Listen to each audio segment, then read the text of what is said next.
So if we're going to do the test properly, we might as well start off with a new grinding wheel. So this has not been used, obviously, it's still in its packaging. This thing is a diamond cutting wheel. Now, I've chosen this because it's got a very fine grain on there, so I'm hoping that it's going to give me a smooth edge on the tungsten. I'm using the drill driver here to give me consistent, even grind all the way around the tungsten. So I'm not going to bore you with the videos of me doing all the different types of grinding. Looking at the results of our grinding, on the left hand side is the grinding done on the coarse wheel. On the right hand side is the fine grind done on the diamond. This is what I'm calling the down grind, which basically means the grind is going the lengthwise of the tungsten. This is our sideways grind.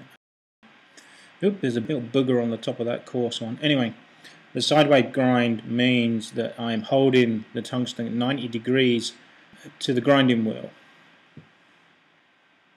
This is what I call the round grind. Basically what's happened here is I'm doing a downward grind and I've removed the pointy bit, and these are the three different types that I found that people talk about on their YouTube videos. So this is my setup here. I'm using this small engine crane to hold the TIG torch in place. I'm able to adjust the height like so, and obviously I can lower it as well.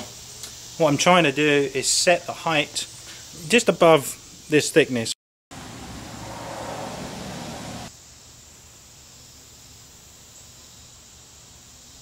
Change the position so we don't use the same burn spot. Put the aluminum in, lower it so that it touches the aluminum barely, and then I raise it again. Just raise it up till it comes off the metal. I'll pull it away. So we've got a pretty consistent height, not perfect, but it's good enough. I'm using the foot pedal. Turn it on, get the recording on the 10 amps, I switch it up to 30 amps and then 50 amps.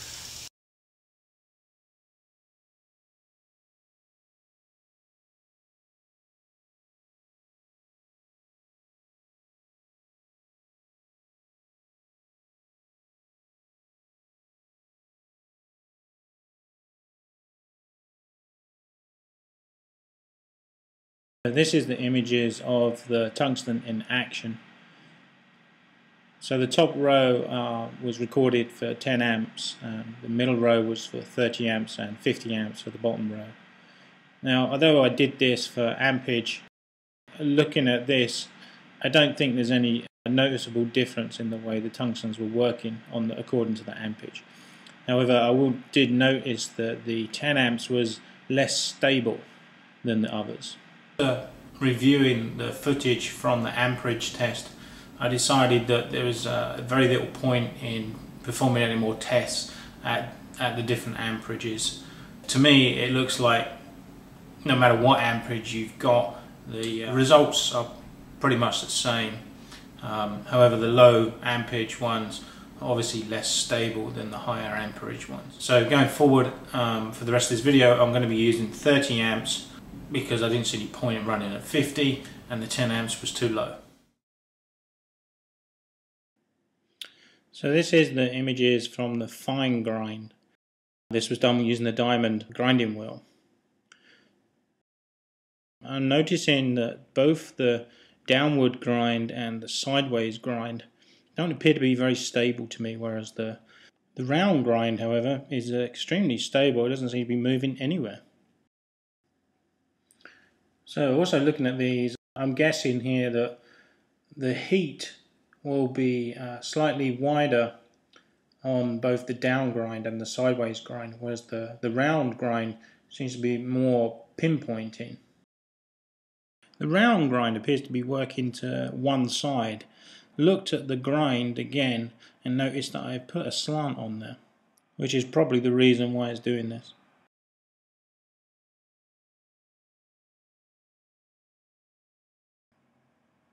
This is the coarse grinding tungstens.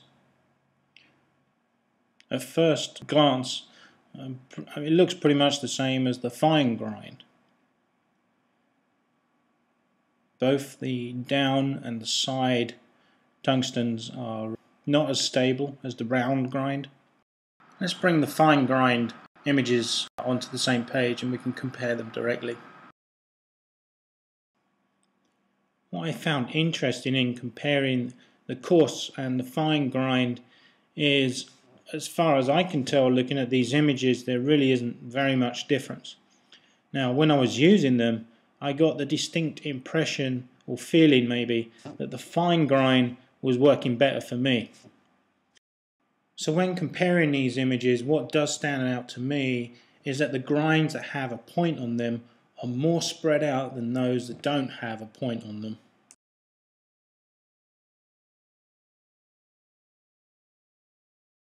This image represents the two types of grinding.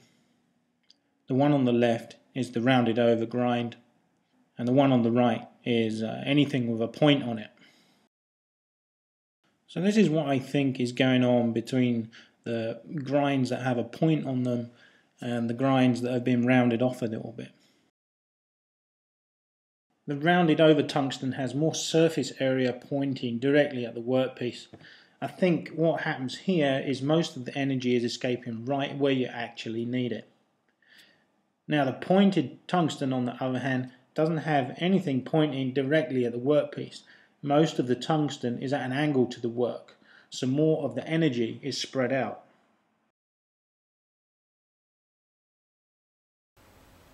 So in summary, I think what we can say is a grind at 90 degrees to the tip makes absolutely no difference whatsoever.